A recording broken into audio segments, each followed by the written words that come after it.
南台南家扶中心日前伫台南邮局1楼大厅举办助学的特卖会，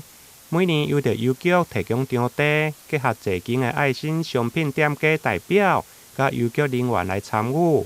今年并且邀请台南市神处书画研究学会的成员做伙合作，伫现场来写春联，甲民众分享，互民众提前感受农历春节的气氛。南台南的家福呢，在对于这个助学特卖会呢，已经办了27年了。在民国97年呢，我们也跟台南邮局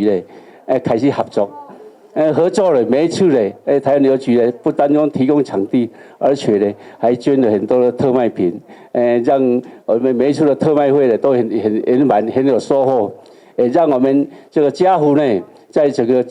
助学的募款呢减轻了很多的压力啊！好，谢谢。台南邮局我们都很乐意参与。那刚刚听到我们的康主委讲到的这件事那我们也希望说号召我们等一下，其实每一次我们都号召我们同仁都下来能够参与那我们也是希望在座的很多的媒体帮我们多报道。那我们希望